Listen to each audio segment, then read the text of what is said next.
Yeah, I know, there's been no updates for a while. I'm trying to plan out how I'm going to do updates more often, and my plan is simple.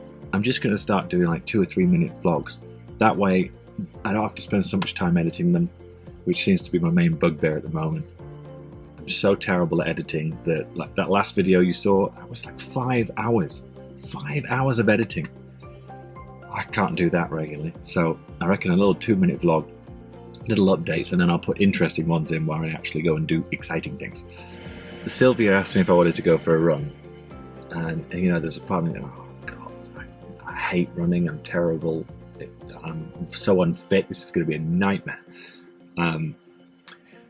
So I went to Sylvia's, and the idea was we run from Sylvia's house up to MC and back. She does a 10k there and back.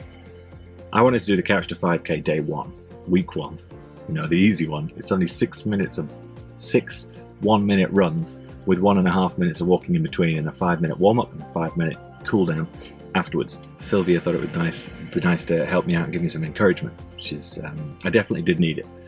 But I told her I'm only going to be doing what the app tells me, you know, because it's scientifically proven to make sure that I will actually be encouraged to do more runs rather than being so worn out I don't want to do any more runs. She's like a fitness instructor. She pushes. So I did do more. I did a lot more. By the time we'd run up to the hill, we haven't even got to MC yet, it told me I was finished. She goes for 10-kilometer runs all the time.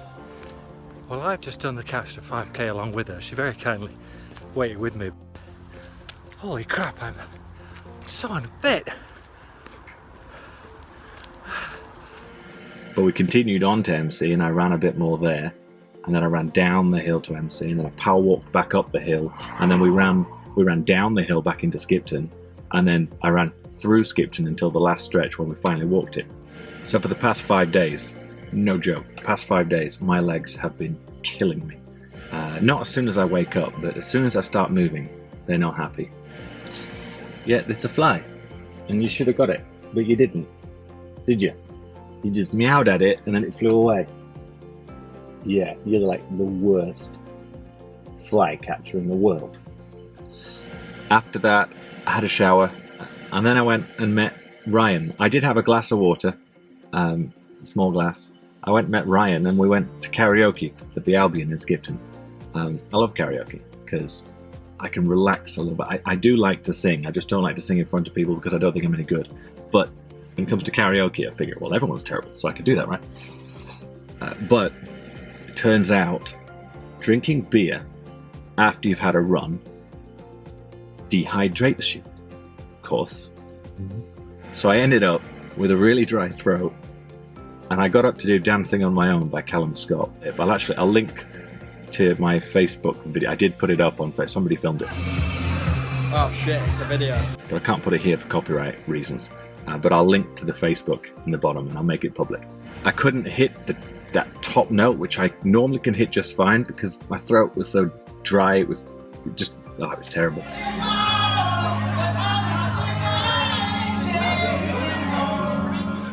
My throat was not lubricated. It needed to be. That was a good night. A lot of people came out.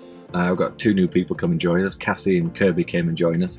We ended up going to the Cross Keys to catch one last song, and I managed to squeeze one more song in. Now, I drank 3 pints of water before we went to the Cross Keys, so I could redo Dancing on My Own. Didn't get on video because my phone had died, the battery, but at least that time I got those top 2 notes, which was great. The lady who was running the karaoke, her stage name is Dragalicious.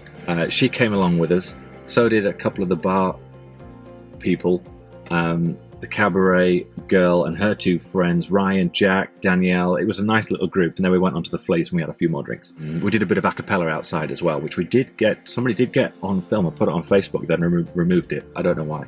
Maybe it's because when you watch it back after you're a little bit drunk, it's actually not that good, but at the time, it was brilliant. So that was Friday night. Okay, so I came up to my spot up on MC Moor. Here we go. Look at it. It's gorgeous. We love it. You've seen it before. Guess what I found? I found somebody had invaded my spot. Who are these people?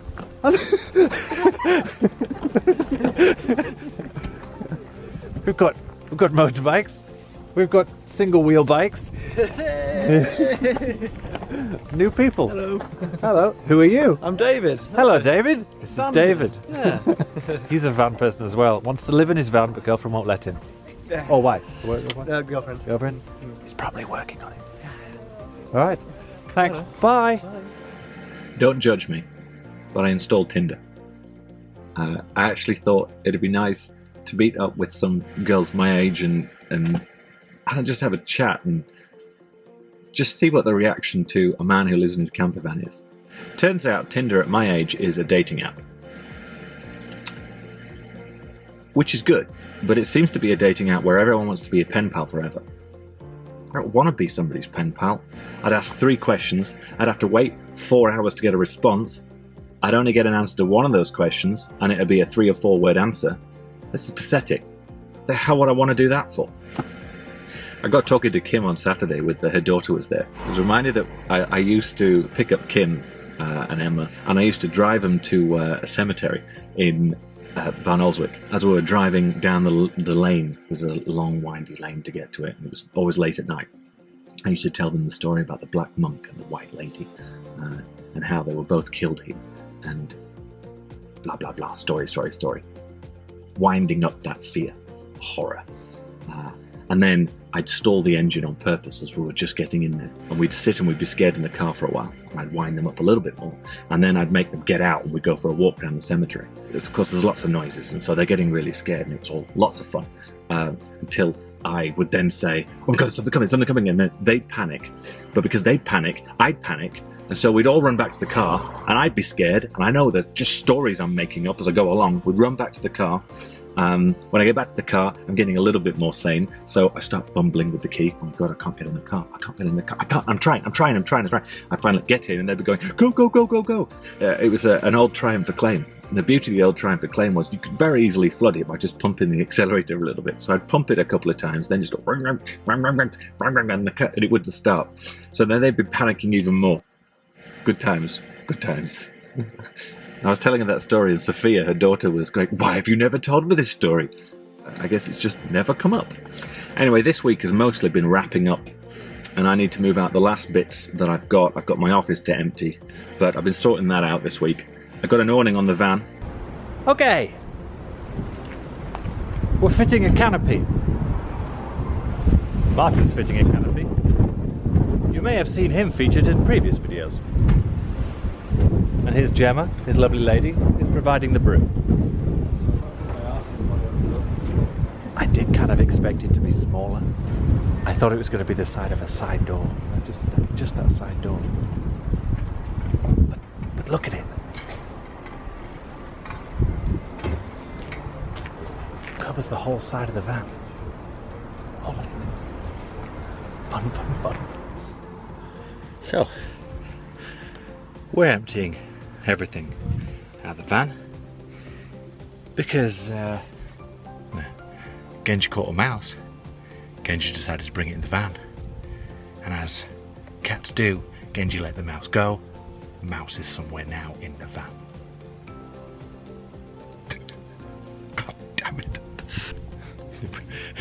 I found the mouse. It started squeaking. Lee and I went, what's that squeaking? Ah, right, found the mouse. Did have to pull pretty much everything out the van. You know, guitar, things on the back, everything. Got the bed out. Yeah, but we found the mouse before Genji did. It jumped into there, it hid, and Genji didn't see it run off over there when we flipped open the quilt. So the mouse has now escaped somewhere over there. And it was moving quite quick, so I think it'll live. Oh, it's alive? Yeah. We set it free. We set it free. I told him to set it free. So, Genji still thinks it's in the van, so I put her back in the van. Yeah, you have fun trying to find a non-existent mouse. And yeah, I think we're about ready to have a brew now. That's way better, as Lee said, that's way better than sitting behind a desk working. Mouse hunting. So that wraps up this little vlog that's 10 minutes long. I'm just finishing off the editing, hence the headphones, and then I'll upload it later on today. Sorry it was such a long one. Seriously, the future ones will be shorter, I promise. Oh, God, I'm not going to say. Pretty part of this. You do look pretty right now. Go on. Like, subscribe, and share.